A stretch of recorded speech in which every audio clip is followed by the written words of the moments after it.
Okay, so I'm glad to be back in this class after a couple of weeks of holidays. We're doing today second half of chapter 32. 32 in Hebrew is lev, and it was talking about lev is a heart. 32 is the number of heart. Lamed bet.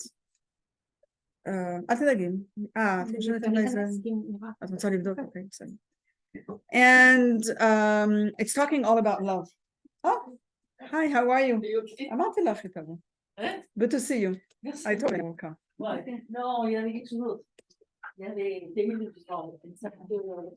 Yeah, there's Tehillim every night. That's true. We'll start with here. Anyway, okay, I'll start with a little story, and then I'll remind you what we spoke about in the first half of chapter 32. And today we're going to do the second half. And there's logic between everything. So before we get into all the details, I'll share with you a very cute anecdote, which we'll get back to throughout the whole class. Oh, hi, Manny is here also. Welcome. Manny, Marina. Okay. So it's not a real story. It's like more of an analogy of a king that had a son, and the son had defects. He was limping, like he had one foot shorter than another, and also one of his eye wouldn't open. It was always closed. So what did he do one day, this king? He said he called 3 artists, and he said, I want you to draw my prince, and in the nicest way possible, and whoever does the best job is going to get a very grand prize. So the result, no, it's a very interesting thing.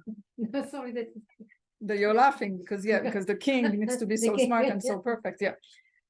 Anyway, so in the end, so it was a big contest between those 3 artists. In the end of the story, when the day came, the first artist decided that he's not going to pay attention to those defects.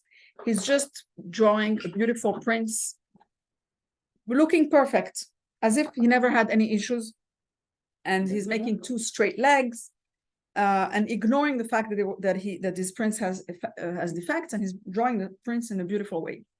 The second artist, he knew there were problems, but he decided to draw the prince from a profile. So from the profile, you don't see the defects. He's basically hiding them.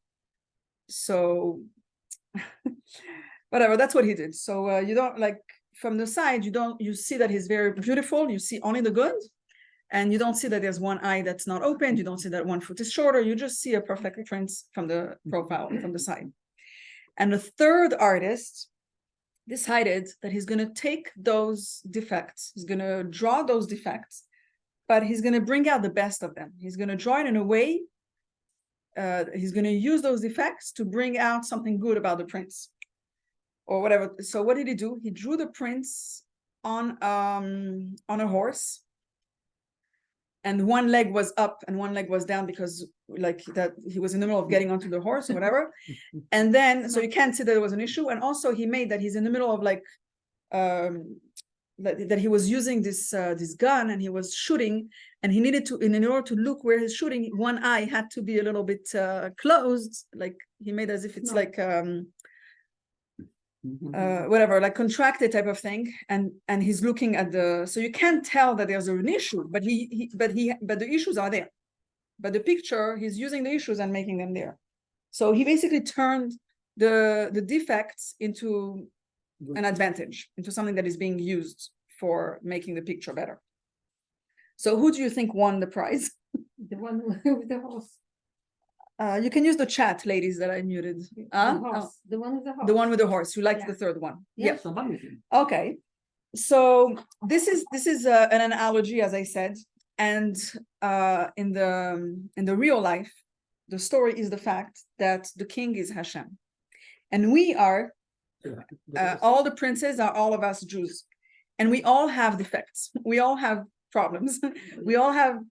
Nobody's perfect, okay? Everybody has something, and in the Jews there's like all types of problems, and there's also all types of Jews. There's the tzaddikim, there's the rashaim, there's everything. And the issue that we're dealing with now is that we have to deal with the defects of other people. Like you're constantly seeing problems by others and it's bothering you. And you're like, how? So the question is, how can I love someone that has issues? How can I love someone that's hurting? How can I love someone who sins, who's not listening to Hashem? Like, I don't respect that person. I don't love him. Like, so what we're going to learn is how to deal with all these defects. Okay. And we're going to see that there's 3 ways. The same 3 ways that we saw in this analogy, it's also in real life. But before I go there, I just wanted to recapitulate 2 points that we learned in the beginning of the chapter 32, and then we're going to hit the second half of chapter 32. We spoke about the idea of love being conditional and unconditional. Unconditional love is going to last. Conditional love, love that depends on something. I'm loving this person because he has money or because she's pretty or whatever. All those things, as soon as they disappear, the love disappears. But if it's love that's independent of anything, it's just because you just love, then that will last.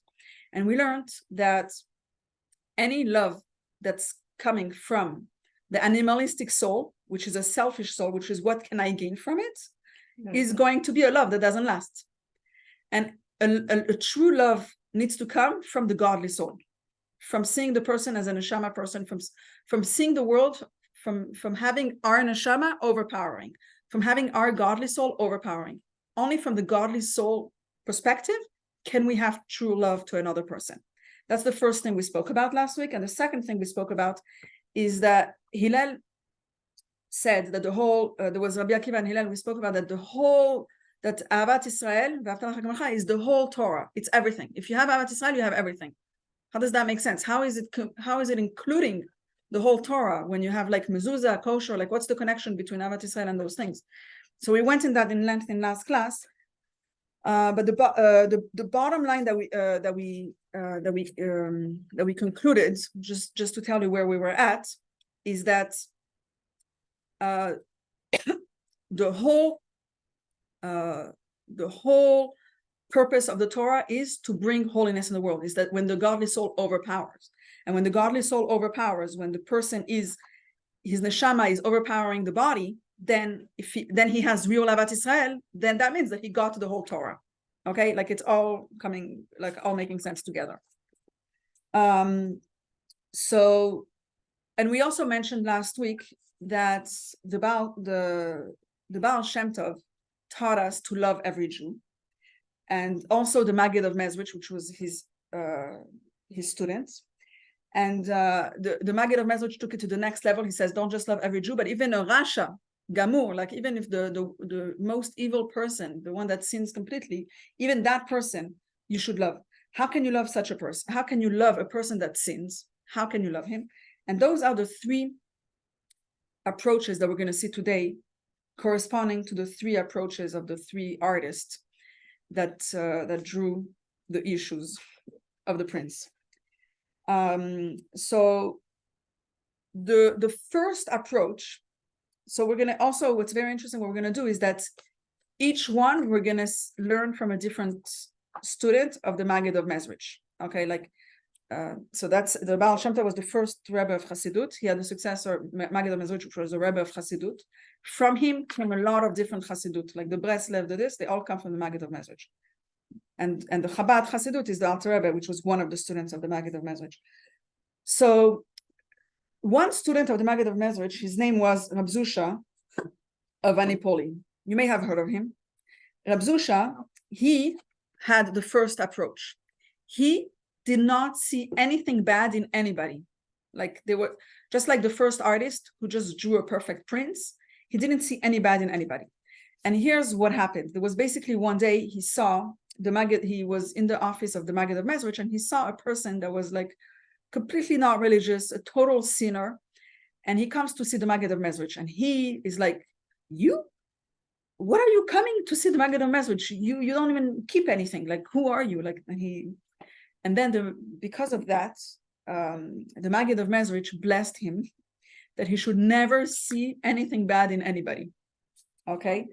One second.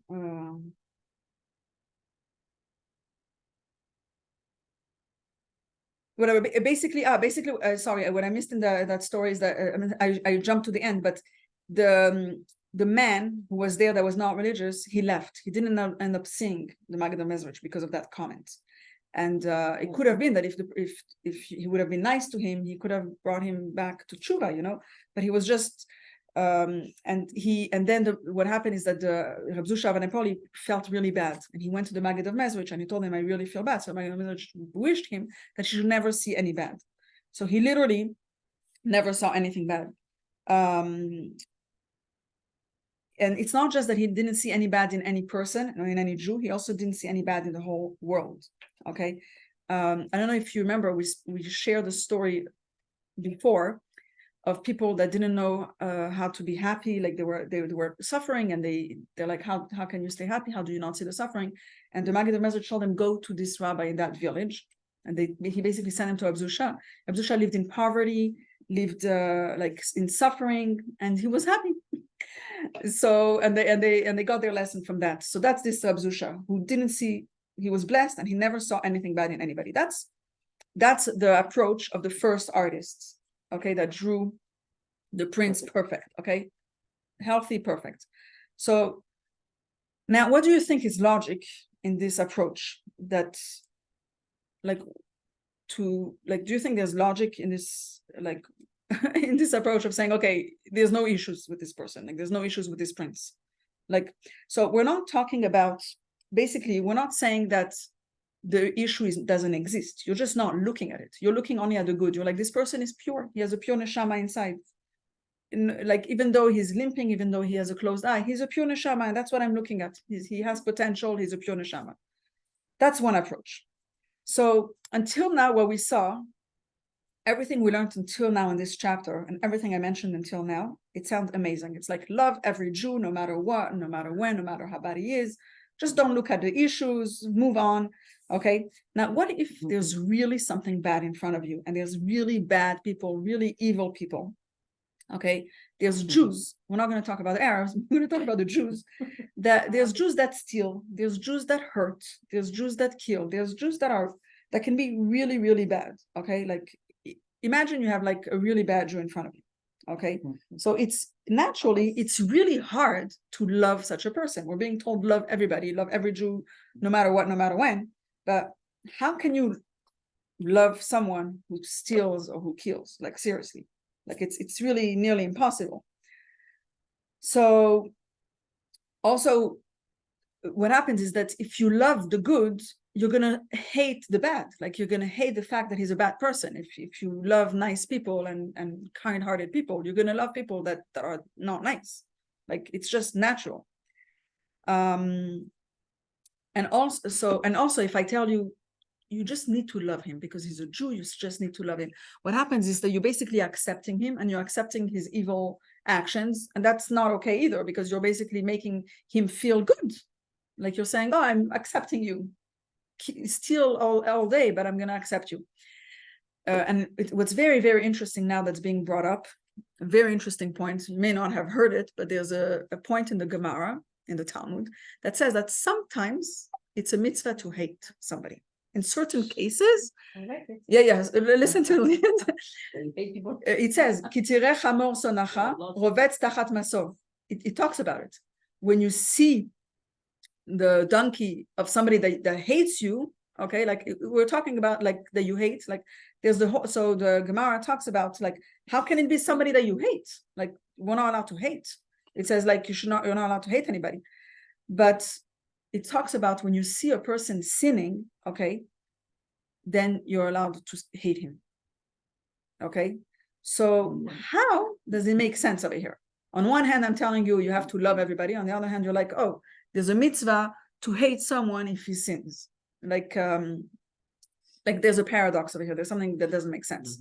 So if you look deeper in the Gemara, what does it say? It says they're actually allowed to hate someone under 3 conditions.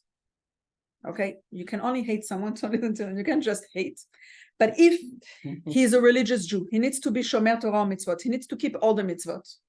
Okay, if he's somebody that does all the mitzvot, and when he does a sin, such a person, it's considered like a real bad sin. Like, it's not just by mistake, he didn't know, it's a real sin because he's a real religious person that keeps Torah and mitzvot. That's condition number one. Condition number two, you rebuked him. You told him that's not okay what you're doing. Remember, like you forgot about that mitzvah, like you shouldn't be doing it. And he continues to do it. Mm-hmm. And the third condition is that he's your friend, like you know him, you're close to him. He's part of your life, like he's really, really close to you. You have like a real connection with him. So you have a connection with him. He keeps Torah and mitzvot. And you told him, and he still decided to ignore you and to not care and to still do the sin. In that case, you are allowed, and you should hate such a person. Okay. So in other words, in order to hate someone, it's very limiting. You can only hate someone like it's very narrowed down now, the amount of people that you're allowed to hate. Okay, you're allowed to hate you're allowed to hate only someone who's religious and sins. He's also your friend, and he's also and you also told him. Okay, so all that. Everything else you're not allowed to hate. You have to not just not hate, but you have to love them. Okay. And that includes everyone who's not keeping Torah and mitzvot, who's not like completely religious. It includes everybody who's not related to you. And it includes everybody that even you never rebuked them, you never told them anything. All those people you're supposed to love, which is pretty much almost everybody, okay? There's very little people that fall into that category of you're allowed to hate.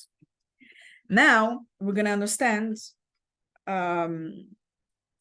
something else that Hillel HaZaken said. The same Hillel that said that Ahavat Yisrael is the whole Torah, he said, you probably heard it already, you should be one of the students of Aaron, Heveh mitalmidav shel Aaron, Ohev shalom v'rodev shalom, love peace and run after peace, Ohev et habriot, love the creatures and bring them back to Torah, mekarvan la Torah. Okay, so the Alter Rebbe brings it here in the Tanya, and he's going to explain this a little bit. So when he says love creatures, what does it mean a creature? Like love, Ohev et habriot. What's the point over here? Why is he saying like love the creatures and not say love the people, love the humans? What he's saying, when we're saying love the creatures, it means like it doesn't matter what they are. Like I'm saying, Hashem created them, you have to love them. Even if they have nothing good about them, even if they have no advantage, if they're not helping you, even they're not good to you, even if they, whatever it is, they're just Hashem's creature. Okay, even if they have nothing special to them, even if they have no connection to you, even if they are not keeping Torah mitzvot, it doesn't matter what they do and what they are. They're a Jew created by Hashem. You have to love them, and umekarvan la Torah, and you have to bring them back to Torah. You have to help them, teach them about the Torah. You have to help them. And what does he say? Basically, what he's saying is that the way to bring someone back to Torah, the way to help someone come closer to the Torah is not through hate, but only through love. Okay, you can't, and also not through rebuking. He's saying the only way you want to bring someone back is ohev et habriot, like love the creatures, and then that's how you can bring them back to Torah. Of course, not the opposite. Like you can't say you can only love the creature if they came back to Torah. No, it's not conditional to if they came back, you should love them. You should love them no matter what, no matter when, and try to bring them back to Torah. So what the Alter Rebbe is saying, your love to them is not dependent on whether they keep Torah mitzvot or whether they come back to Torah mitzvot. You have to bring out the love and try and bring them closer to Torah. Okay.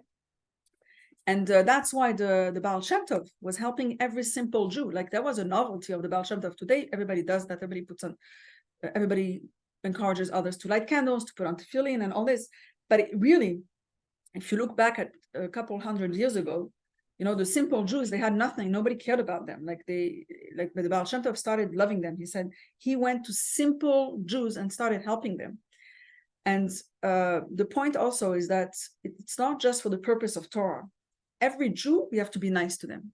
Just include them. Just be nice to them. Just help them. Just because they're a Jew. Show them love. That's more important than that comes first. And then you can try and bring them back to Torah. But it's not like the only goal is to do a mitzvah. The goal is to be nice to everybody. So everything I said until now, I want to show you in the Tanya. You'll see now how clear it is. As for the Talmudic statement that if one sees his friend sinning, he should hate him. So he's bringing that concept of that it's a mitzvah to hate him. Mitzvah lisnoto. He should also relate the fact to his teacher so that he too will hate him. How does this confront with what was said above? We said that you have to love every single Jew from small to big, everybody. This applies to only to one's companion in the study of Torah and the observance of mitzvot. So somebody that's a friend and that's keeping Torah and mitzvot. He has also fulfilled with him the injunction, you shall repeatedly rebuke your friend. Okay, so he also needs to rebuke him. Okay, the word used here, your friend, also indicates, as the Talmudic points out, he who is on par with you in the Torah and the mitzvot, who nevertheless has not repented of his sin, and it is written in Sefer Haredim. So he's saying the mitzvah of hating someone that's sinning, that's only if he's your friend, if you rebuked him, and if he's fulfilling Torah and mitzvot, and even though all that, he's still continuing to sin. But as to one who is not his companion, if he's not your friend, eino chavero, is equal, he's not his friend, in the Torah and the mitzvot, so that, as our sages say concerning the ignorant in general, even his deliberate transgression are regarded as inadvertent acts, since he's unaware of the gravity of the sin, nor is he on intimate terms with him. Not only is one not enjoined to hate him, on the contrary, he must in fact strive to become closer to him, as the Alter Rebbe states shortly. Therefore, on the contrary of this situation, Hillel said, be one of the disciples of Aaron, loving peace and pursuing peace, loving creatures and drawing them near to Torah. This usage of the term creatures in reference to human beings means that even those who are far from God's Torah and his service, for which reason they are classified simply as creatures, indicating that the fact that they are God's creation in their sole virtue, even those one must attract with strong cords of love. Perhaps thereby one will be able, after all, to draw them close to Torah and the service of God. Like as a result, he'll be able to bring them closer to Torah. And even if one fails in this, he has not forfeited the merit of the mitzvah of neighborly love, which he has fulfilled by his efforts in this direction. Okay.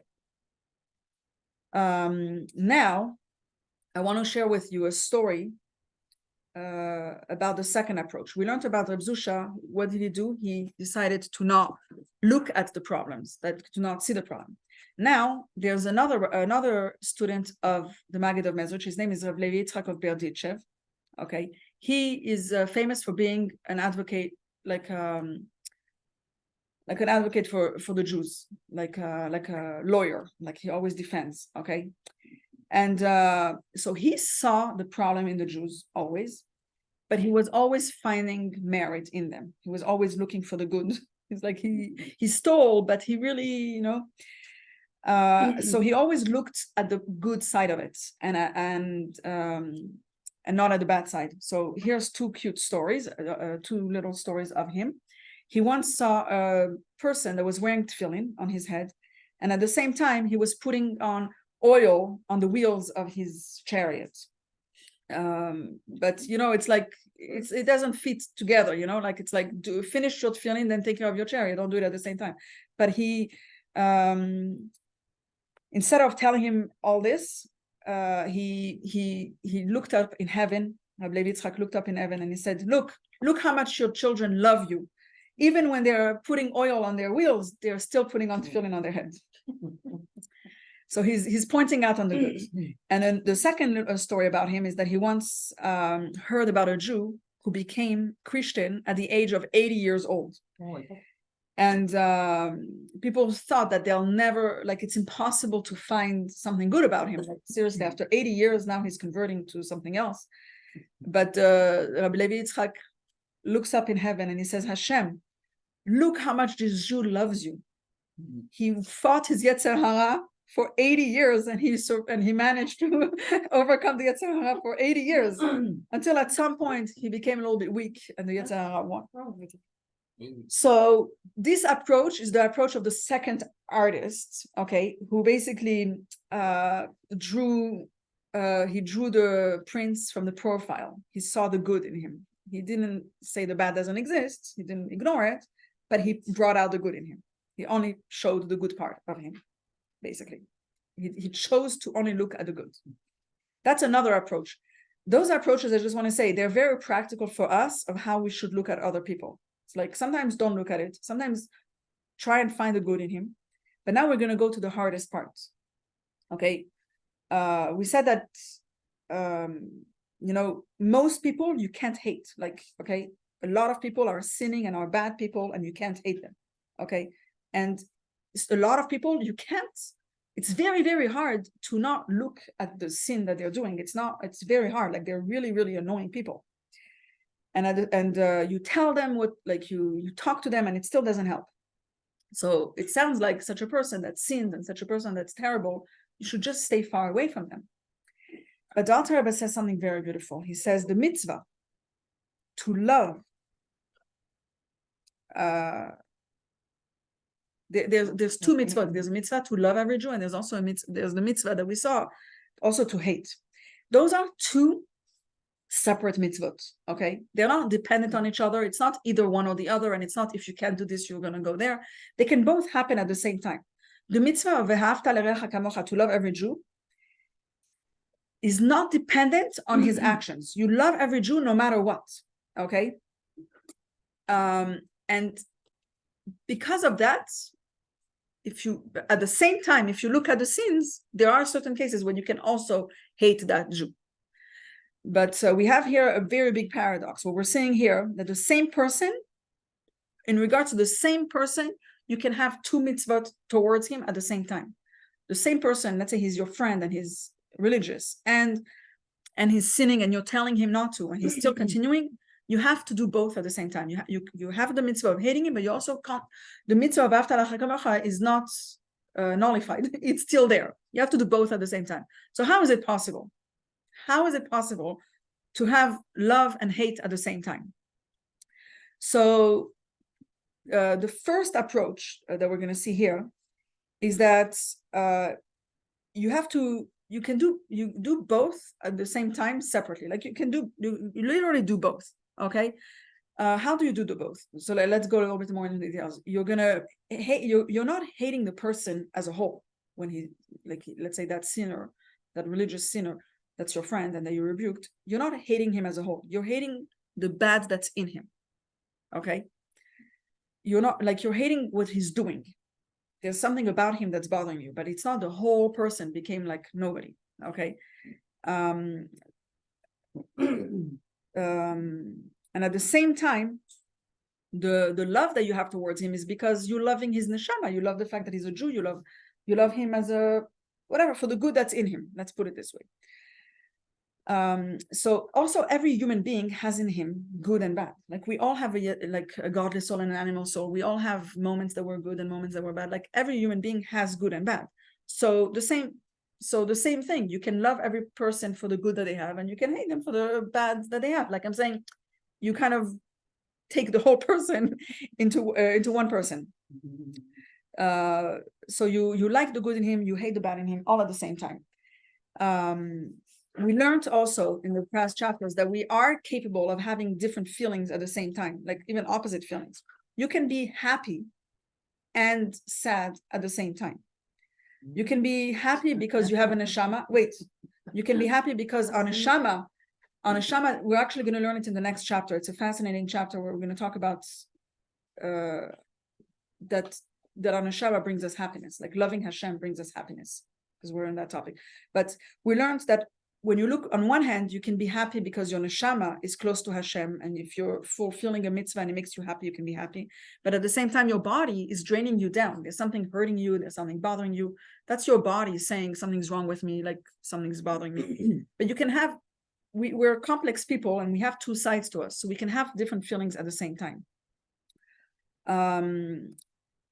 There's a story from the Torah to illustrate this. Yaakov, the third of the forefathers, he rebuked before he passed away. What did he tell to his two sons, Shimon and Levi? It says that he was very upset with their anger, okay, and he was rebuking them very sharply about their anger, and he told them that if you guys are angry, it's going to take you to a very bad place and very negative place, and you guys have to work on it, and you have to fight that anger that you have. but that didn't make him hate them. It didn't. No, I'm saying he hated their anger, but he still loved them. He was on his deathbed blessing them out of full love. So you can love your child, like it's a parent relationship, like I'm saying, you can love your child, and at the same time, you can hate a certain behavior and deal with it. That's what we see here in this. So the fact that he was very upset with a certain behavior of theirs didn't take away the fact that he loves them. We see it with parents, with teachers, okay? When they tell their child, you're a wonderful child and we love you, but this action is absolutely not okay. Like you can never cross the streets when, like it's dangerous. So, and we're not allowing certain actions to happen, okay? Also a rabbi with his community, he can be loving them and taking care of them and be there for them. But at the same time, if they don't misbehave or something happens, he's going to be putting them into place and not liking the behavior. That's what we're talking about here. Okay. So one approach is basically to have both feelings at the same time. You can hate and love at the same time. The other idea is that how do you do both at the same time? And that's the beautiful part of this whole chapter. I love it because it's such a practical advice for in our daily life with everybody that bothers you. So it's we have hate and love towards a person, but now we're going to bring a third feeling over here that will be perfect to bring both of them to a good place. And that feeling is pity, rachamim, to have pity on this person. When you have pity on the person, it includes the hate and the love, because when you have pity, you're basically feeling bad for the bad that he has. You're not ignoring it. The bad is really annoying. It's really bad. It's really disturbing. And at the same time, because you have pity, you're recognizing it, but you're also bringing out the love that you have towards him. Okay, so you feel bad for that person. You say, Nabach, it's too bad. Like today, I actually did it with my son. He was walking by, we were driving, and he saw a boy that he knows that is completely not religious, and he was not dressed appropriately, and he's like, oh, this boy, I hate seeing him. I'm like, how about, we feel bad for him, like you can hate the way he's dressed, but at the same time we love him and we feel bad for him. Like instead of saying I hate this, I hate seeing this, say I feel bad. It's like a very practical advice, like with people in our life. Like if a lady is like screaming or doesn't know how to behave and is like doing something really annoying in my life, I can be like, oh, never, like it's really sad that she's in such a place. Like I feel bad for her, like, but at the same time, Nebach is I don't know, it's an expression that we use. It's a Yiddish expression. I don't know, it's the word that comes to my mind, but it's you get the idea. It's basically feeling bad for having pity on this other person. Okay, and that brings out both. And so the Alter Rebbe says that when you have pity, it takes away that hate that you have, and it brings out the love that you have towards that person. That's what it's going to do. Like if you turn that hate into a pity, that's what it will do. It's not ignoring the bad that he has, it's taking the bad and turning it into pity. And what does he bring out? He's going to say that it's the same way that Yaakov, he says Yaakov pada et Avraham. Basically, we have the three forefathers, Avraham, Yitzchak, Yaakov. Avraham was representing love. Yitzchak was representing severity, gvura, okay, and awe of Hashem, and hating the bad, and very strict, like he was very strict with his sons. And Yaakov is pity, rachamim. He was like the one in between. Okay, we call it tiferet, whatever, but it basically he had the quality of having pity, of having rachmanut on others. And it's very, very nice to be like Abraham and be nice to everybody and love everybody, okay, and to only show love. But sometimes it's very, very hard, like when you have a situation in front of you, like if you find a Jew that's very evil and wants to sin and wants to do bad, and you don't know what to do with him, the love becomes in captivity. Like you don't know how to show love towards such a person. So here comes Yaakov and says, just have pity on him. The solution, when you want to show love and it's hard because the person is being so bad, in that place just bring out what Yaakov is teaching us, the pity, the rachamim.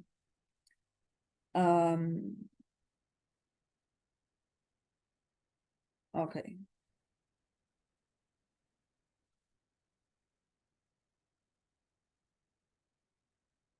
So basically, if we are hurt and we think about, like, if we are hurt, we need to think about the fact that the person that did it, he wasn't doing it, like, he was not doing it on purpose. He wasn't trying to be that bad. Like, we try to see that something's wrong with him, like maybe something's bad with him, and maybe he's going through something, maybe he wasn't a problem, maybe something's bothering him, and that's why he was hurting.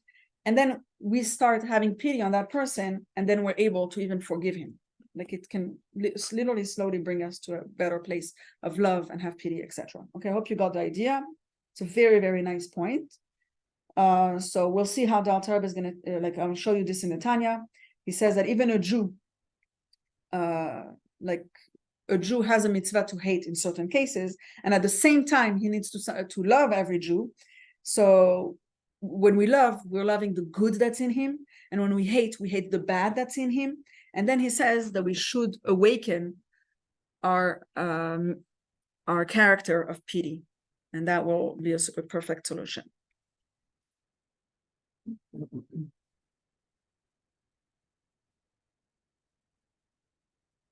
Furthermore, even those whom one is enjoined to hate, for they are close to him and he has rebuked them, but they still have not repented for their sin, one is obliged to love them too. Okay, like, even the one that you have a mitzvah to hate, you also have at the same time a mitzvah to love them. And both the love and the hatred are truthful emotions in this case, since the hatred is on account of the evil within them, while the love is on account of the good hidden in them, which is the divine spark within them that animates their divine soul. For this spark of godliness is present even in the most weakened of one's fellow Jew. It is merely hidden. One must also arouse compassion. Yeah, the pity that I was saying here is using compassion. It's a nicer word. On the divine soul of the sinner. For in the case of the wicked, it is in exile within the evil of the Sitra Achra which dominates it. Compassion banishes hatred and arouses love. As is known from the verse, Yaakov, who redeemed Abraham. Yaakov was, the compassion, the pity, and he helped Abraham, who was in captivity, because he only loved and he didn't know what to do with the people that didn't behave. This is a parenthesis. I'm going to read it, but we're not going to go deep into it, okay? Basically, okay, as for the statement by King David, peace upon him, I hate them with a consummate hatred, reserving no love for them whatsoever. This refers only to Jewish heretics and atheists who have no part in the God of Israel, as stated in the Talmud beginning of chapter 16 of Tractate Shabbos. So he's basically mentioning when King David did have a certain hate towards people, but it wasn't, first of all, only King David could do it, and also it wasn't towards everybody, it was only towards certain people, whatever. He's basically trying to explain it, but I'm not going to go deep into it, okay? Now, I want to conclude. We saw earlier the approach of Reb Zusha, who didn't see any bad. We saw the approach of Levi Yitzchak of Berdichev, the second one, okay, who saw the bad but found merit in them, like he brought out the good. Now we're seeing the third approach, which is the approach of the Alter Rebbe, the one who wrote the Tanya. He saw the bad in the person. He's not hiding it, and it's disturbing us to love that person, okay? Like and as we learned, together with this hate, we have to continue loving it. So we have to still see the bad and hate, and at the same time loving it. So by the Alter Rebbe, we saw this amazing phenomenon. What he's teaching us is that you're finding all types of Jews, okay? And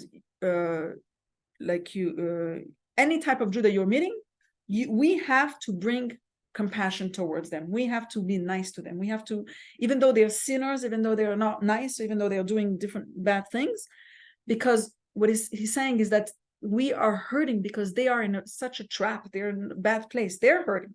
Their spiritual level is in such a terrible place, and that's why they're sinning. So we have compassion towards them. We feel bad for them. We're not saying, oh, he's a sinner, he doesn't do anything, like he does that. Instead of doing that, we need to feel for them and help them, like to literally take away this hate that we have towards them and bring out the love that we have.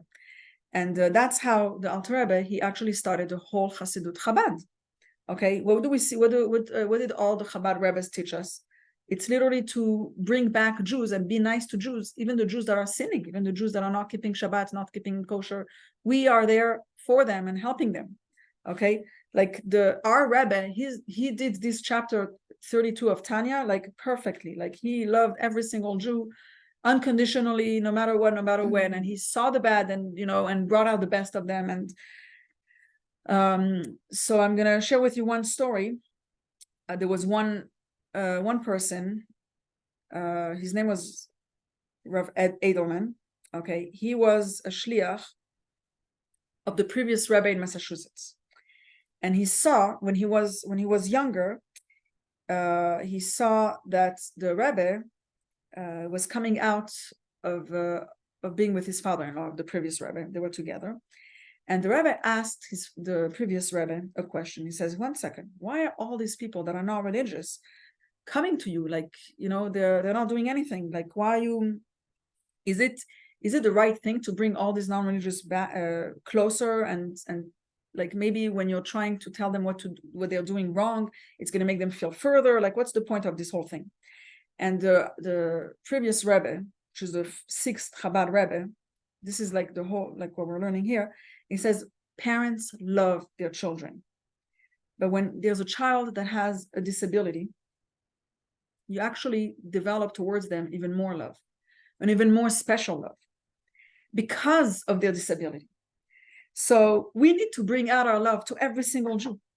And if you see a Jew without a hand, which means that without tefillin, or if you see a Jew, so we have to give them more love. Or if you see a Jew without a foot that doesn't take him to, like he's not going to the synagogue, we have to develop more love. Like basically the fact that they're not doing a certain mitzvah is a disability.